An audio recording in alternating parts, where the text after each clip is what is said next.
আমরা এখানে আজকে আজকে আমরা আইন উপদেষ্টার কাছে এসেছি ধর্ষণ বিরোধী মঞ্চের পক্ষ থেকে। আপনারা জানেন গত 9 মার্চ রাতে ঢাকা বিশ্ববিদ্যালয়ের 5টি নারী হল থেকে হাজার হাজার মেয়ে নেমে এসেছিলেন সারা দেশে চলমান নারীর প্রতি ধর্ষণ এবং সহিংসতার বিরুদ্ধে প্রতিবাদ জানাতে, এবং তারই প্রেক্ষিতে সেখানে ধর্ষণ বিরোধী মঞ্চের ঘোষণা হয় এবং সেই মঞ্চ থেকে পরবর্তীতে আমরা একটি মশাল মিছিল করি এবং সেই মশাল মিছিল শেষে আমরা রাজু ভাস্কর্যের পাদদেশে দাঁড়িয়ে 5টি দাবি আমরা উত্থাপন করি।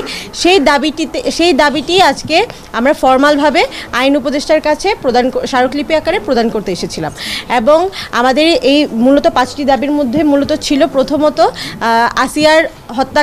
আসিয়ার ধর্ষণ এবং হত্যা চেষ্টার যে মামলাটি আছে, যে কেসটি আছে, সেটিকে সর্বোচ্চ গুরুত্বের সাথে দেখতে হবে এবং যেন 1 মাসের মধ্যে সেটার বিচারিক প্রক্রিয়াটির কাজ যেন অন্তত শেষ হয়।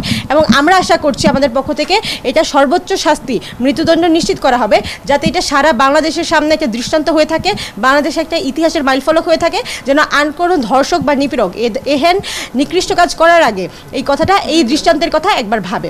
আর দ্বিতীয়ত আমরা যেটা বলেছি, আমরা বলেছি একটা স্পেশাল ট্রাইব্যুনাল গঠন করতে হবে, যেটি স্পেসিফিক্যালি ধর্ষণ রিলেটেড একটা ধর্ষণ বিরোধী স্পেশাল ট্রাইব্যুনাল হবে, যেখানে এই ধর্ষণের মামলাগুলোকে তদন্ত করা হবে এবং বিচার করা হবে সর্বোচ্চ প্রায়োরিটি দিয়ে।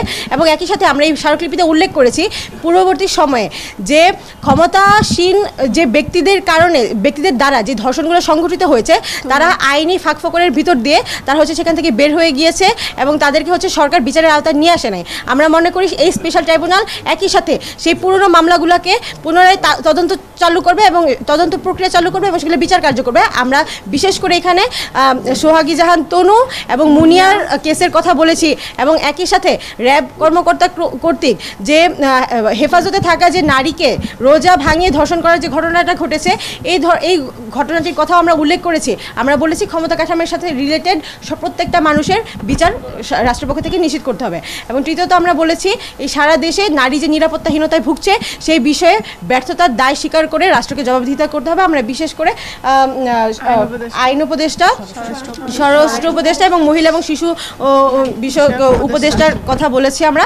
এবং আমরা যেটা বলেছি সারা দেশে 4 নম্বরে যেটা বলেছি, সারা দেশে শিক্ষা প্রতিষ্ঠান এবং কর্মক্ষেত্রগুলোতে নারী এবং শিশু নিপীড়ন বিরোধী সেল কার্যকর করতে হবে, যাতে দেশের যে কোনো প্রান্তে এই ধরনের নিকৃষ্ট ঘটনাগুলো ঘটলে যেন সরাসরি সেটিকে তৎক্ষণাৎ এটাকে বিচারিক প্রক্রিয়ার মধ্যে নিয়ে আসা যায়।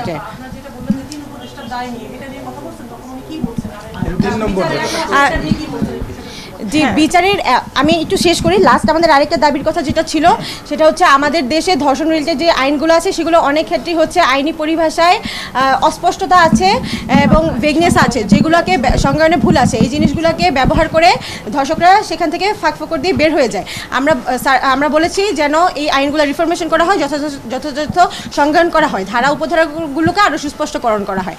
আর যে প্রশ্নটা আপনি করলেন, যে স্যার বলেছে যে আমরা জেনেছি যে ইতিমধ্যে গভর্নমেন্ট থেকেও কিন্তু ডিক্লারেশন দেওয়া হচ্ছে যে তারা 1 মাসের মধ্যে সেটাকে রিজলভ করার ট্রাই করবে। সুতরাং আমরা মনে করি তারা এই বিষয়টাতে আমাদের সাথে একমত যে তারা 1 মাসের মধ্যে, দ্যাট মিনস সর্বোচ্চ দ্রুততম সময় তারা এই বিচারিক প্রক্রিয়াটা শেষ করবে।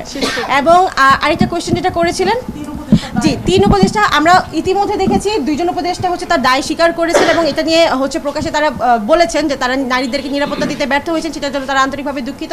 তো সুতরাং মনে করি এই দাবিটাতেও তারা মোটামুটি আমাদের সাথে একমত হয়েছে এবং টার্মে এসেছে। একটা প্রশ্ন করি, সেটা হলো যে অনেকক্ষণ ধরে আপনারা মিটিং বললেন অগ্রগতিগুলো, এখন কি আপনারা সন্তুষ্ট? আর এই দাবিতে তো আরো অনেকে মিছিল মিটিং এগুলো করছে, সে ব্যাপারে কি বলবেন? একটা এনার্জিও তৈরি হচ্ছে না? আমরা আমাদের এখান থেকে সুস্পষ্টভাবে 5টা দাবি উত্থাপন করেছি এবং ধর্ষণ বিরোধী মঞ্চ শুধুমাত্র এই 5টা দাবিতেই অটল আছেন। আমরা মনে করি এই 5টা দাবি শুধুমাত্র এই 5টা দাবির যদি যথাযথ বাস্তবায়ন হয়, তাহলে বাংলাদেশের ধর্ষণের হার অনেক বেশি কমিয়ে আনা যাবে এবং যে আইনি ফাঁকফোকরগুলো আছে সেগুলোকেও অনেক বেশি কাটিয়ে ওঠা যাবে।